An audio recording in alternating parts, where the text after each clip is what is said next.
By the time I'm 30, that's like I've got 8 years till then, but I hope that I make more albums that I'm proud of. I hope that I have more tours that I'm really like, that are like the highlight reel of like the best moments of my life that I'll play when I'm older.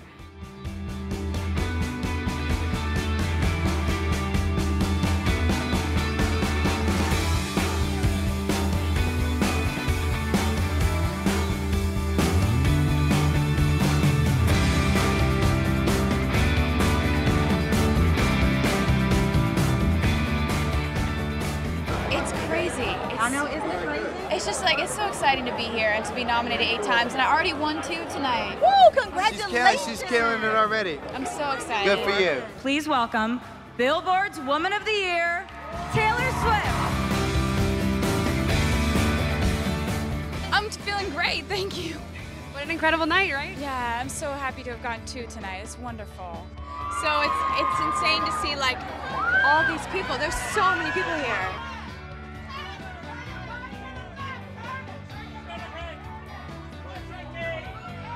One of the things I'm really thankful for is getting to tour with every headliner country artist. I mean, I opened up for all of them, and so I got to see all the things that they did, all the hard work they put into it, and they were great examples. To have the phone call with my mom and my dad on the phone, and my record label president say, "Well, I guess you're my $1 million baby," and I was like, Are you talking in code? Like, are you saying what I think that you're saying? Because if you're saying that, then I am gonna need a minute. And I went through all these different emotions over the course of like the next few minutes, and it was just the most insane thing that's ever happened to me. And it happened because of the fans. Like when I was younger, and I would say, you know, do you think I'm gonna get a record deal? I'd be like 12 years old. I'd ask her that, and she'd say, I don't know.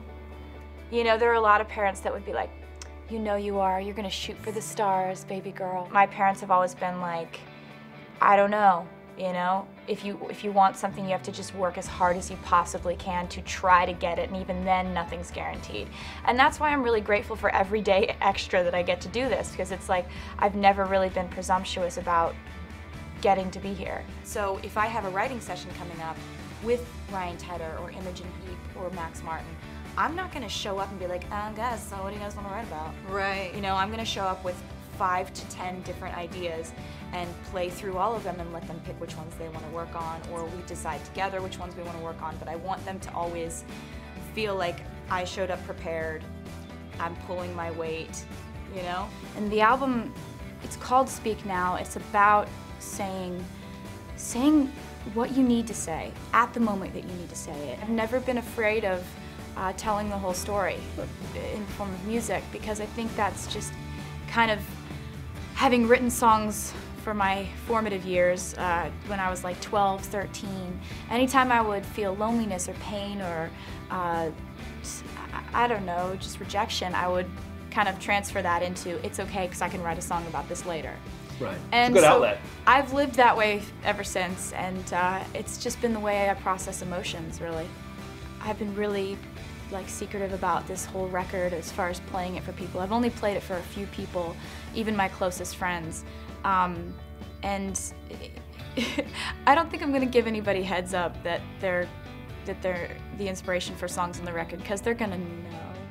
Mine is about the idea of what a relationship could look like if I really found a real one. Because this guy put his arm around me, and it was by the water, and I literally saw the entire relationship flash forward in that moment. It's pretty weird. Wow. Yeah, and so I wrote what it looked like. As far as worrying, I do worry about getting better and better and better as I go, and that's why I wanted to collaborate with so many different amazing musicians and writers and producers on this record, because I wanted to learn from as many people as I could. This color that kind of, for me, like, it represents bold, adventurous, and also like really intense emotions on both sides. You have like the good red emotions, which is like love and passion, and then you have like anger, jealousy, all that other stuff. And so this is a really intense emotional record, so I wanted to call the album Red. You know, these are songs that, for me, like every single one of them is different emotionally. Like, there's a song that I really love on the record called I Knew You Were Trouble that is so different than anything I've done before, and I think for me to kind of step out of the box and do that was one of the things I was the most proud of, because this album really explores the edges, you know? I met this guy and I knew he was trouble and I went for it anyway. And so that song is kind of, it's less about like, you broke my heart, shame on you. It's like, you broke my heart, shame on me. I totally ignored the red flags. Well, the reason I like to take 2 years to make an album is because I like to let it become what it's going to become on its own. You know, when I start making an album, I usually spend about 6 months writing and writing and writing, and then usually all of that stuff that I've written in the first 6 months gets thrown out. Wow. Because the songs can be great, but if they sound too much like the last album and not like the new album, it takes a while to get to a point where you realize you're creating a new sound. And so for this one, I had a feeling that it would end up being a pop album, but I didn't know if I would be inspired, you know, to make it more acoustic, or inspired to, you know, make it a country album again. I had no idea the way it was gonna go.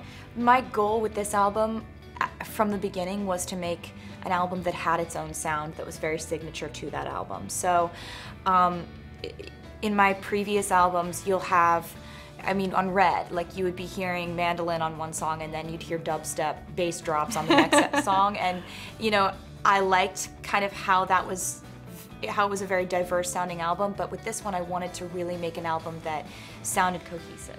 Honestly, going into this album for the first time, I didn't necessarily worry about what anyone would think. Because I think at the end of the day, what fans want is for your music to be good. Yep. What critics want is for your music to be good. What competition is afraid of is if your music's good. It doesn't matter necessarily how you define it, what category it falls under. The only thing people necessarily need is quality. And I'm a nightmare dressed like a daydream. Yeah. That song was actually a song that I started out writing as a joke, because I had been watching this kind of fictionalized media portrayal of my personal life. Right. And I was thinking, what would I write if all of these things were true?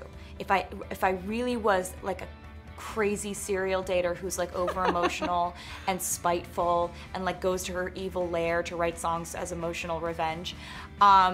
I just kind of thought about like how interesting that character actually is and what song I would write if I were her. I've written songs about feeling humiliated or critiqued or made fun of, but it's before now, I think the best example of that would be a song I wrote called Mean a couple of years ago. And it was kind of from that victimized perspective of, why are you doing this to me?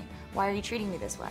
And fast forward a few years later, and the way that I handle humiliation and criticism is much different.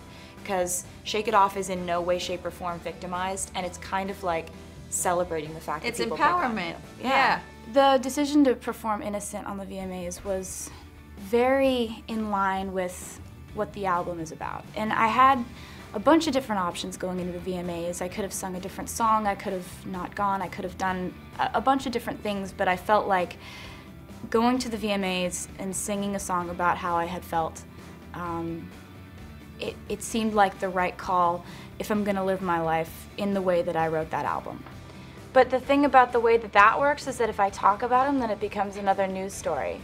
And then people write about them more. Well played. Ugh. Yeah, go to the light, go to the sunshine. Just go to the happy place. Go to the happy place. Ignore it, it's not happening. There is a little bit of paranoia that you feel just about which one of my actions is going to be misconstrued. What thing that I said is going to be twisted into something else. Was there something that happened that I wasn't aware of that I'm going to get blamed for? You know, there are all these possibilities for you to be kind of taken down a notch by other people. Right. But I try really hard not to focus too much on it. But then again, I'm not gonna, you know, give them ammunition. Right. So I think in certain ways my life has to be very protected, in that I try not to reveal too much of the things that I'm not comfortable revealing. But then again, I feel very open about trusting people and making new friends and being open-minded about, I think, people being good at heart, but you also have to understand that there's a really dark corner of humanity that wants to take down everybody all the time, everywhere. Your fans know who you are. Your fans know what you would and wouldn't do. And at least I feel that way about my fans. And I just have to kind of leave it up to everybody else to like gossip about what they want to gossip about. And I'm just going to try to make music, play music, keep my head there.